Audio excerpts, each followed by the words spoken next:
مام، میں اس بچی سے کیسے شادی کر سکتا ہوں جو میری گود میں کھیل کر بڑی ہوئی ہے، جس کے میں نے بچوں کی طرح لاڈ اٹھائے ہیں؟ آج آپ اسی کو میری بیوی بنانا چاہ رہی ہیں؟ ذوالقرنین حیرت اور صدمے سے بولا۔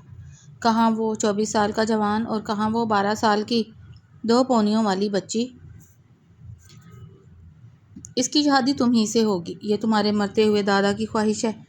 سب کے دباؤ میں آ کر ذوالقرنین نے چھوٹی سی ہیرا سے شادی کر لی۔ نکاح کی رات وہ کمرے میں آیا تو ہیرا اس کی ٹانگوں سے لپٹ کر بولی، لالا آئس کریم کھاؤں گی۔ اس کے لالا کہنے پر ذوالقرنین سہم کر رہ گیا۔ تم یہاں بیٹھے ہو اور میں تمہیں پورے گھر میں ڈھونڈ رہی ہوں۔ وہ جو 2 دن پہلے ہی لندن سے پاکستان لوٹا تھا، اپنے کمرے میں بیٹھا کتاب پڑھ رہا تھا۔ تبھی اس کے کمرے کے دروازے پر دستک ہوئی اور اس کی والدہ اندر داخل ہوئیں۔ آئیے نا امی، بیٹھیے یہاں پر۔ اس نے فوراً کتاب رکھ کر اپنی امی کے لیے بیٹھنے کی جگہ بنائی۔ میں تم سے ایک بات کرنا چاہتی ہوں، انہوں نے تمہید باندھنا شروع کی۔ ذوالقرنین نے مسکراتے ہوئے انہیں دیکھا۔ جی امی کہیے، میں سن رہا ہوں۔ وہ ایسا ہی فرمانبردار تھا، لیکن اب اس کے گھر والے اس کی اطاعت کا امتحان اس کی بساط سے کہیں زیادہ بڑھ کر لینے والے تھے، اور ذوالقرنین اس بات سے واقف نہ تھا۔ اب چونکہ تم ایک لمبے عرصے بعد لندن سے پاکستان آ ہی گئے ہو اور یہاں ویسے بھی تمہیں ڈیڈ کا بزنس سنبھالنا ہے، تو تمہارے دادا کی خواہش ہے کہ تم شادی کر لو۔ ذوالقرنین، جس نے پاس رکھے کافی کے کپ کو ابھی لبوں سے لگایا ہی تھا، یہ سنتے ہی ایک دم سے اپنی جگہ پر اچھل پڑا۔ امی پلیز مجھے کچھ دن تو آزادی کے گزارنے دیں، اس نے ان کی منت کی۔ تبھی دروازہ ایک دم سے کھلا اور 12 سالہ ہیرا اندر داخل ہوئی۔ لالا آپ بہت گندے ہیں، اس نے پاس بیٹھی نفیسہ بیگم کو دیکھا تک نہیں۔ نفیسہ بیگم کے ماتھے پر بل پڑے۔ ہیرا تم باہر جاؤ۔ وہ 24 سالہ ذوالقرنین کا بازو پکڑ کر اسے آئس کریم کھلانے کی ضد کر رہی تھی۔ یہ سنتے ہی ایک دم سے سہم گئی۔ نفیسہ بیگم کے ماتھے پر بل دیکھ کر وہ ڈر کر باہر بھاگ گئی۔ ذوالقرنین نے چونک کر ان کی طرف دیکھا۔ امی کیا ہو گیا ہے؟ بچی ہی تو ہے، اور اسے پتہ ہے کہ میں اتنے عرصے بعد واپس لوٹا ہوں، اس کے لاڈ اٹھاؤں گا۔ گود میں کھلایا ہے اسے، اس طرح ڈانٹو تو نہ کریں۔ ذوالقرنین کی بات پر نفیسہ بیگم نے گہرا سانس بھرا۔ میرے ڈانٹنے کے پیچھے بھی ایک بہت بڑی وجہ ہے ذوالقرنین، تمہاری شادی ہم نے ہیرا سے ہی طے کی ہے۔ یہ سنتے ہی کافی کا کپ ذوالقرنین کے ہاتھ سے چھوٹ کر گر گیا اور وہ ایک دم سے اپنی جگہ پر کھڑا ہو گیا۔ مام یہ کیسے ہو سکتا ہے؟ یہ بے جوڑ رشتہ ہے، وہ 12 سال کی بچی ہے، شادی کیسے کر سکتی ہے؟ یہ ذوب نہ کریں پلیز۔ نفیسہ بیگم کی بات سن کر اس کے 14 تبک روشن ہو گئے۔ یہ ہمارا آخری فیصلہ ہے ذوالقرنین، ویسے بھی تمہارے دادا کی خواہش ہے، اگر تمہیں انکار کرنا ہے تو دادا سے کرو، لیکن پھر ہمیں انکار کی صورت میں جائیداد سے ہاتھ دھونا پڑے گا، یہی تمہارے دادا کا کہنا ہے۔ مجھے بھی کوئی شوق نہیں ہے اس 12 سال کی بچی کو اپنی بہو بنانے کا، لیکن میں مجبور ہوں۔ امید ہے تم اپنی ماں کی یہ بات ضرور سمجھو گے۔ وہ اپنی بات مکمل کر کے وہاں رکی نہیں۔ البتہ ذوالقرنین کے ہاتھوں کے طوطے اڑ گئے تھے۔ اس نے دادا کے سامنے بھی احتجاج کیا تھا، مگر کوئی فائدہ نہ ہوا تھا۔ بن ماں باپ کی بچی ہے، اور ویسے بھی شادی میں ایسی کوئی برائی نہیں ہے ذوالقر۔ دادا نے اپنا صاف فیصلہ سنا دیا تھا۔ تبھی ذوالقرنین کی نظر ڈرائنگ روم کے شیشے کے پار لان میں بچوں کی طرح اچھلتی کودتی ہیرا پر پڑی تھی، اور وہ بے بسی سے اسے دیکھتا ہی رہ گیا تھا۔ وہ وہاں پودوں کو پانی دینے کے لیے پائپ کا استعمال کرتے ہوئے خود کو بھی کافی حد تک پانی سے نہلا چکی تھی۔ پاگل لڑکی، خود بھی بیمار ہو جائے گی۔ ذوالقرنین نے افسوس سے سر جھٹکا تھا۔ کاش تمہاری زندگی کا فیصلہ اتنی جلدی نہ کیا جاتا، اس نے دل ہی دل میں سوچا، اور پھر مجبوراً اسے شادی کے لیے حامی بھرنی پڑی تھی۔ 2 دن بعد نکاح اور رخصتی دونوں طے کر دیے گئے تھے۔ دادا کو خوف تھا کہ کہیں ذوالقرنین نے لندن میں کسی لڑکی کو دل نہ دے رکھا ہو، اس لیے انہوں نے شادی کی جلدی مچائی تھی۔ ذوالقرنین کے لیے یہ فیصلہ بہت مشکل تھا، مگر اس نے سر جھکا لیا تھا۔ نکاح کا دن آ پہنچا تھا۔ ایک جگہ بیٹھی رہو، سمجھ نہیں آتی تمہیں؟ آج تمہاری شادی ہے۔ سغرا بی بی جو اس گھر کی پرانی ملازمہ تھیں، انہوں نے اسے اچھلتے کودتے دوبارہ سے لان میں بچوں کے ساتھ کھیلتے دیکھا تو فوراً ڈانٹا تھا۔ شادی وہ کیا ہوتی ہے؟ وہ حیرت سے اپنا سر کھجاتے ان سے پوچھنے لگی۔ تبھی ذوالقرنین صبح ہی صبح ناشتے کے لیے سیڑھیاں اتر کر ڈائننگ ٹیبل کی طرف بڑھا تھا۔ ان دونوں کی گفتگو سن کر ایک دم سے رک سا گیا۔ شادی کا مطلب ہوتا ہے کہ ایک لڑکی ہمیشہ کے لیے اس شخص کی زندگی میں شامل ہو جاتی ہے جس سے اس کی شادی ہوتی ہے، اور اس کی فرما برداری کرنی پڑتی ہے، پھر اس کی ہر بات ماننی پڑتی ہے۔ وہ دن کو دن کہے تو دن کہنا ہوتا ہے، رات کو رات کہے تو رات ہی کہے گی۔ سغرا بی بی کے اپنے اصول تھے۔ ذوالقرنین نے اپنا سر جھٹکا اور آگے بڑھا۔ سغرا بی بی اب ناشتہ لگا دیجیے۔ وہاں ہیرا اسے دیکھ کر چہکی تھی۔ لالا آج باہر ناشتہ کر لیں؟ یہ سغرا بی بی تو اتنے سخت پراٹھے بناتی ہیں کہ ان کے لیے لگتا ہے لوہے کے دانت چاہیے ہوں گے۔ قسم سے بالکل بھی دل نہیں کرتا کھانے کو، وہ منہ بسور کر کہتی۔ اسے بہت معصوم لگی تھی۔ اچھا ایسا ہے تو پھر چلو باہر ناشتہ کرنے چلتے ہیں۔ ہیرا بچوں کی طرح اچھل پڑی تھی، مگر اگلے ہی لمحے اس کی ساری خوشی خاک میں مل گئی جب نفیسہ بیگم کی گرجدار آواز گونجی، پیچھے ہٹو، تمہیں ایک بات سمجھ نہیں آتی؟ اپنے کمرے میں جاؤ، وہیں تمہیں ناشتہ ملے گا، اور شام تک کمرے سے باہر مت نکالنا۔ یہ اچھل کود اب چھوڑ دو، تمہاری شادی ہو رہی ہے تو تمہیں یہ سب چھوڑنا ہوگا۔ وہ بیزار سی اسے ڈانٹ رہی تھی۔ ہیرا کی آنکھوں میں آنسو آ گئے۔ امی بچی ہے، سمجھ جائے گی۔ نفیسہ بیگم نے ذوالقرنین کو خون خوار نگاہوں سے دیکھا۔ تم ہی اسے سر چڑھا رہے ہو، اس کی لگام کھینچ کر رکھو۔ لالا لالا کر کے سارا گھر سر پر اٹھا لیتی ہے، اسے سمجھاؤ کہ اب تم اس کے لالا نہیں ہو۔ ذوالقرنین نے آگے بڑھ کر انہیں کندھوں سے تھاما۔ ٹھیک ہے، سب ٹھیک ہو جائے گا، آپ غصہ نہ کریں۔ نفیسہ بیگم تو ہدایات دے کر چلی گئی تھیں۔ تبھی ذوالقرنین نے ہیرا کی طرف دیکھا جس کی آنکھوں سے موٹے موٹے آنسو نکل کر اس کے خوبصورت سرخ گالوں پر پھیل چکے تھے۔ وہ ایک لمحے کے لیے مبہوت ہوا اور اسے دیکھتا ہی رہ گیا، مگر اگلے ہی لمحے اپنی سوچ پر لعنت بھیجی۔ نہیں، میں ایسا نہیں کروں گا، میں ایسی کوئی سوچ اپنے دل میں اس کے لیے نہیں لاؤں گا۔ بچی ہے اور اسے ابھی اپنے بچپنے میں ہی رہنا چاہیے، یہ اس کی شادی کی عمر نہیں ہے۔ اس نے خود کو سرزش کی اور مسکراتے ہوئے آگے بڑھا۔ ایک کام کرتے ہیں، وہ اس کے کان میں سرگوشی سے بولنے لگا۔ تم کمرے میں جاؤ، میں باہر سے ناشتہ منگوا کر تمہارے کمرے میں بھجوا دوں گا، اور ہاں اچھے بچوں کی طرح بات ماننا، باہر مت نکلنا، ٹھیک ہے؟ مہندی بھی لگوا لینا، تمہیں اچھی لگتی ہے نا؟ وہ بچوں کی طرح اسے پچکارتے ہوئے بولا تو وہ روتے روتے ہنس پڑی تھی۔ آپ سچ میں بہت اچھے ہیں لالا، اس نے ذوالقرنین کے دونوں گالوں کو کھینچ کر بھینچ ڈالا تھا۔ ذوالقرنین نے ہنستے ہوئے اسے خود سے دور کیا تھا اور وہ اس کی بات پر عمل کرتی اچھلتی کودتی اپنے کمرے میں چلی گئی تھی۔ ایک لمحے کے لیے ذوالقرنین کا دل جیسے کسی نے مٹھی میں لے کر مسل دیا ہو۔ پھر وہ وقت بھی آیا جب وہ بھاری بھرکم جوڑے میں اس کے برابر میں بٹھائی گئی۔ اس کے چہرے پر 12 بج رہے تھے، وہ بار بار جمائیاں لے رہی تھی اور نیند اس کی آنکھوں میں بھری ہوئی تھی۔ دیکھو مولوی صاحب جو بھی کہیں تمہیں بس 3 بار قبول ہے کہنا ہے، سمجھ گئی؟ اس نے سر ہاں میں ہلایا اور ذوالقرنین کی طرف دیکھا۔ لالا یہ دوپٹہ بہت بھاری ہے، میرے تو سر میں درد ہو گیا ہے، وہ اس سے شکایت کرتی بہت اپنی سی لگی تھی۔ ذوالقرنین نے مسکراتے ہوئے اس کے کندھے پر ہاتھ رکھا۔ بس تھوڑی دیر ہے گڑیا، اس کے بعد تم چاہو تو اپنے کمرے میں جا کر دوپٹہ اتار دینا، اس نے انتہائی آہستہ آواز میں اسے سمجھایا تھا۔ نفیسہ چاچی غصہ تو نہیں کریں گی نا؟ وہ ڈری سہمی بولی تو ذوالقرنین نے فوراً نفی میں سر ہلایا۔ میرے ہوتے ہوئے تم سے اب کوئی غصے میں بات نہیں کرے گا، ٹھیک ہے؟ تبھی مولوی صاحب نے ایجاب و قبول کے لیے دونوں سے اجازت لی تھی۔ ذوالقرنین نے ہچکچاتے ہوئے قبول ہے کہہ ڈالا تھا اور ہیرا نے روانی سے 3 بار فٹ سے قبول ہے کہہ دیا تھا۔ ذوالقرنین اسے دیکھ کر رہ گیا۔ سود و زیاں کا احساس اس کے پورے وجود میں پھیلنے لگا۔ یہ زیادتی ہے دادا، وہ دل ہی دل میں دہرایا۔ ہیرا بالکل بے چینی سے پہلو بدل رہی تھی۔ میری کمر میں بہت درد ہو رہا ہے، اس نے ذوالقرنین کا کندھا ہلا کر زور سے کہا تو تمام لوگ اسے دیکھ کر ہنسنے لگے۔ یہ سب مجھ پر ہنس کیوں رہے ہیں؟ اسے یہ سب کچھ بہت عجیب لگ رہا تھا، اس لیے وہ رونے لگی۔ تبھی ذوالقرنین اپنی جگہ پر کھڑا ہوا۔ امی اب رخصتی کر دینی چاہیے۔ ذوالقرنین کے کہنے پر پاس بیٹھے ارسلان نے اسے کونی ماری۔ تجھ سے صبر نہیں ہو رہا کیا؟ اتنی کم عمر دلہن ملی ہے کہ تیرے تو مزے ہی مزے ہیں، بالکل انچھوئی سی۔ ذوالقرنین نے ضبط سے اپنے چبڑے بھینچے اور خونخوار نگاہوں سے ارسلان کو دیکھا۔ بکواس بند کرو اپنی۔ ارسلان تو اسے مذاق سمجھ کر ہنس پڑا تھا، مگر ذوالقرنین کے تن بدن میں آگ لگ گئی تھی۔ وہ ہیرا کا ہاتھ پکڑ کر اسے اپنے کمرے میں لے آیا۔ دوپٹہ اتار دو، اس نے آہستہ سے کہا۔ ہیرا نے اپنے آپ کو آئینے میں دیکھا اور خود اپنے بالوں میں لگی پنیں نکالنے لگی۔ ذوالقرنین اسے خود سے الجھتے دیکھ رہا تھا۔ 1 منٹ گڑیا، ادھر آؤ، اس نے اسے بلایا۔ وہ دوڑ کر اس کے پاس آئی اور اس کے بالکل قریب جا کر کھڑی ہو گئی۔ جی لالا، وہ معصومیت سے آنکھیں پٹپٹاتے ہوئے اسے دیکھنے لگی۔ ادھر بیٹھو، میری بات غور سے سنو۔ وہ خود صوفے پر بیٹھا اور اسے اپنے سامنے بٹھایا۔ آج سے ہم دونوں کا ایک الگ رشتہ ہے اور یہ رشتہ بہت سے تقاضوں کا حامل ہے۔ لیکن میری طرف سے تم پر کوئی زبردستی نہیں ہوگی. تم آج بھی میری گڑیا ہو اور کل بھی میری گڑیا ہی رہو گی, ٹھیک ہے؟ وہ مسکراتے ہوئے اسے تسلی دینے لگا مگر ہیرا کو اس کی بات کی کوئی سمجھ نہیں آئی تھی. اچھا نا, فی الحال تو لالا یہ دوپٹہ کھول دیں, پھر میں اپنے کمرے میں چلی جاؤں گی. ذوالقرنین نے گہرا سانس بھرا اور اس کا ہاتھ تھاما. گڑیا تم اپنے کمرے میں نہیں جا سکتی, اب تم میرے ساتھ اسی کمرے میں رہو گی. ہیرا نے حیرت سے دیکھا.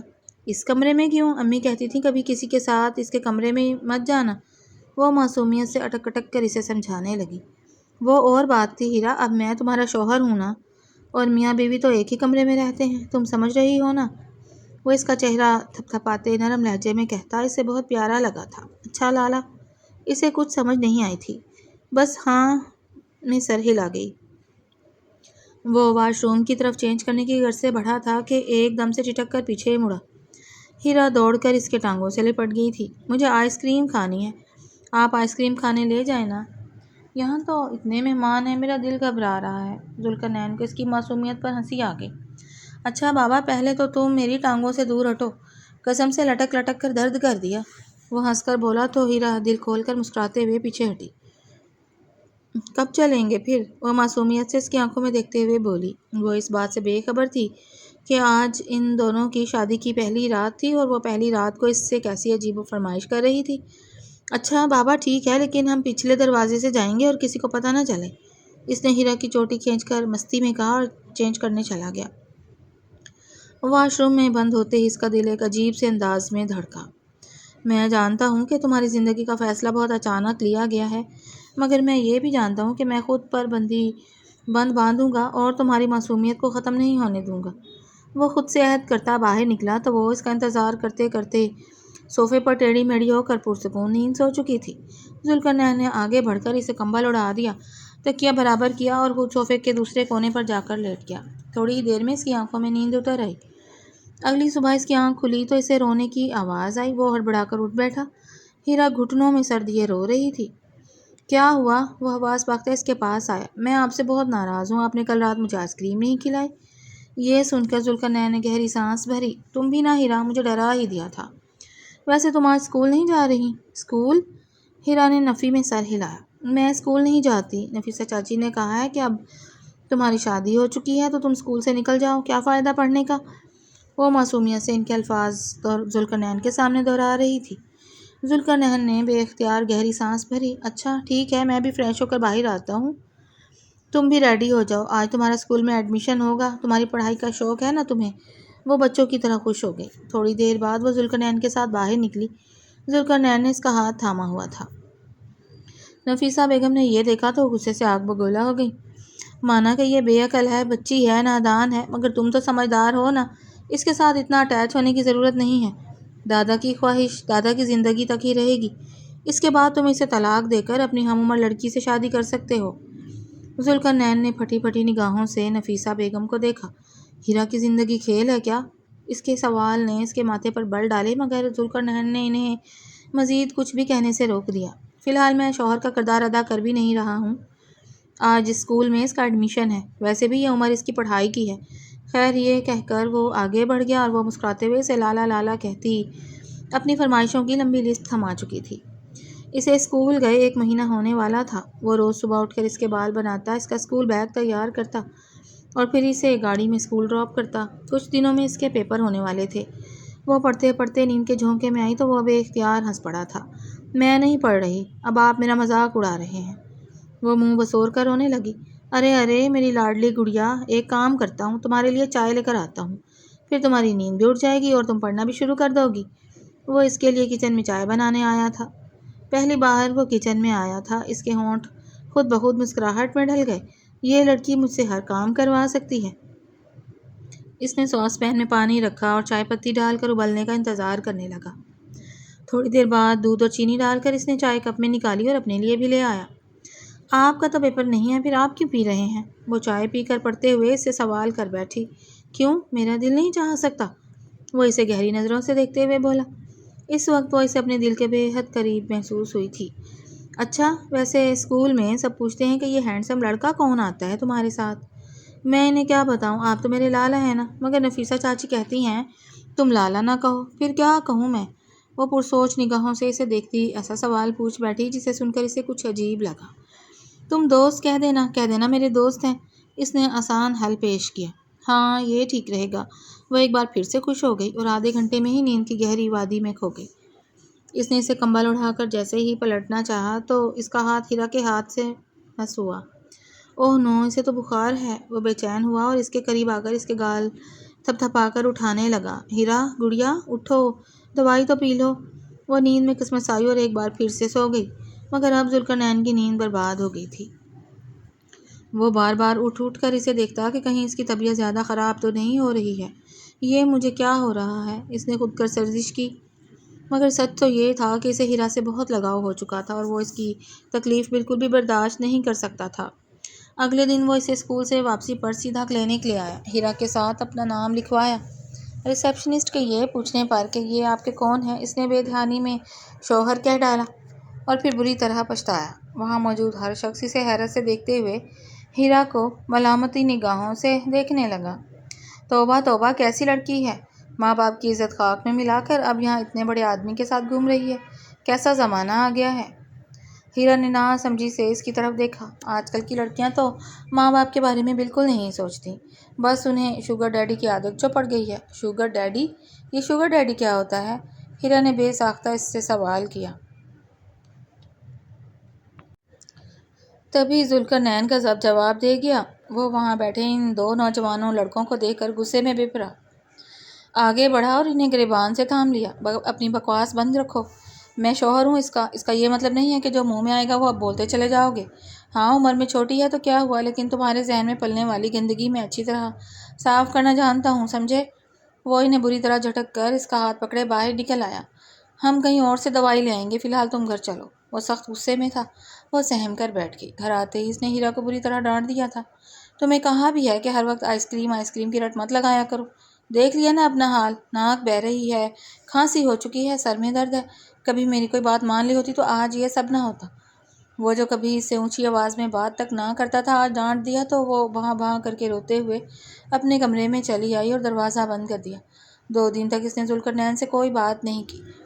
تیسرے دن ذوالقرنین نے اسے سوری کا کارڈ دیا اور ایک چاکلیٹ دے کر منا لیا۔ تم بہت مہنگی پڑتی ہو مجھے، منانے کے لیے اتنا خرچہ کرنا پڑتا ہے۔ وہ ہنستے ہوئے اس کے سر پر چپت مارتے ہوئے بولا۔ تب وہ اچانک سے اس کے گلے لگ گئی۔ آپ دنیا کے سب سے اچھے دوست ہیں۔ وہ صرف 13 برس کی تھی اور اس طرح کی بے باکی نے ذوالقرنین کے ہوش اڑا دیے تھے۔ اس وقت اس نے ایک فیصلہ کیا۔ اب تم چونکہ بڑی ہو گئی ہو، اس لیے اب تمہیں اپنے کمرے میں ہونا چاہیے۔ میں کل تمہارا کمرہ سیٹ کروا دوں گا، ٹھیک ہے؟ وہ ایک دم سے سنجیدہ ہو کر باہر نکل گیا اور اگلے دن وہ اپنے کمرے میں شفٹ ہو گئی۔ نفیسہ بیگم نے احتجاج کیا تھا، لیکن اس نے اس بار کسی کی نہیں سنی تھی اور یہ بہانہ بنا لیا تھا کہ پڑھائی کا حرج ہو رہا ہے، اس لیے وہ اسے ڈسٹرب کرتی ہے۔ دن یوں ہی گزرتے رہے، دن مہینوں میں اور مہینے سالوں میں بدلنے لگے۔ وہ اپنے ایک بزنس ٹرپ کی تیاری کر رہا تھا، ہیرا اپنے کالج میں ایڈمیشن کے لیے اپلائی کر رہی تھی اور ذوالقرنین نے ہر موقع پر اس کا ساتھ دیا تھا۔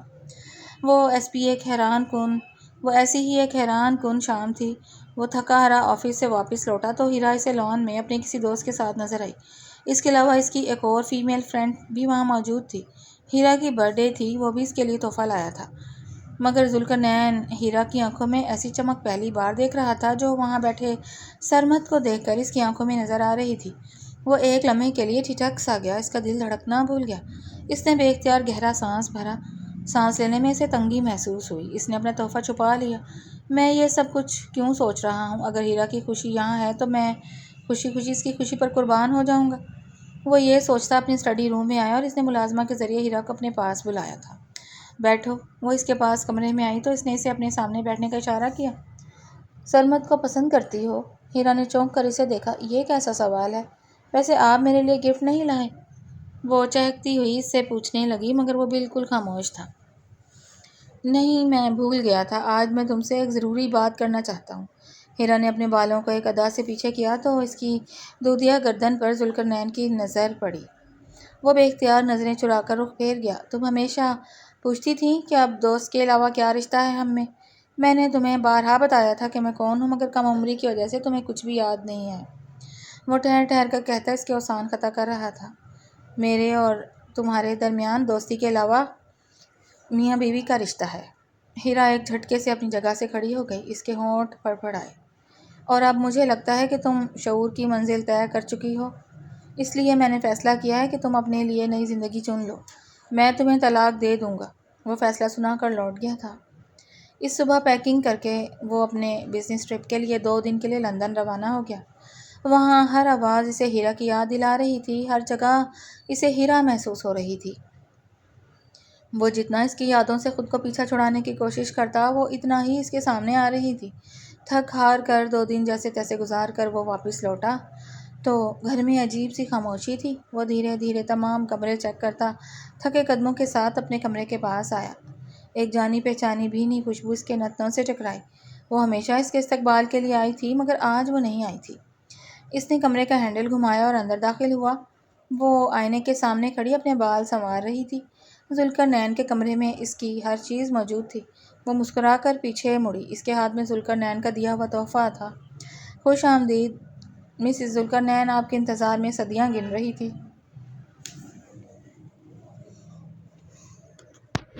ہیرا کی بات پر اس نے اچنبے سے اسے دیکھا۔ آپ کو کیا لگا تھا آپ چھوڑ جائیں گے اور میں راضی ہو جاؤں گی؟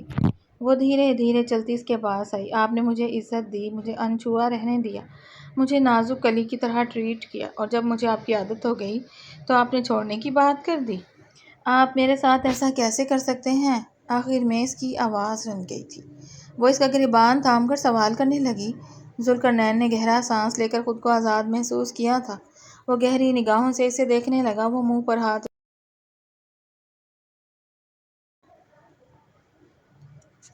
زاروں قطار رو رہی تھی۔ اچھا نا، میری طرف دیکھو۔ وہ آگے بڑھ کر اس کے ہاتھ اس کے چہرے سے ہٹا چکا تھا۔ وہ تڑپ کر اس کے گلے لگ گئی تھی۔ آئی ایم سوری، میں ڈر گیا تھا، وہ کہنے لگا۔ ہیرا نے تڑپ کر اس کے آنسو پونچھے۔ ذوالقرنین نے اپنی باہیں پھیلائیں اور وہ اس کے گلے لگ کر اپنے سارے گلے شکوے دور کر گئی۔ آئس کریم کھانے چلیں؟ وہ ہنستے ہوئے اس کے سینے پر مکے مارنے لگی۔ ذوالقرنین نے مسکرا کر اس کے ماتھے کو چوما تھا۔ ہیرا کے رگ و پے میں زندگی اترتی چلی گئی تھی۔ 2 دل مل رہے تھے، محبت ان کے درمیان جنم لے چکی تھی۔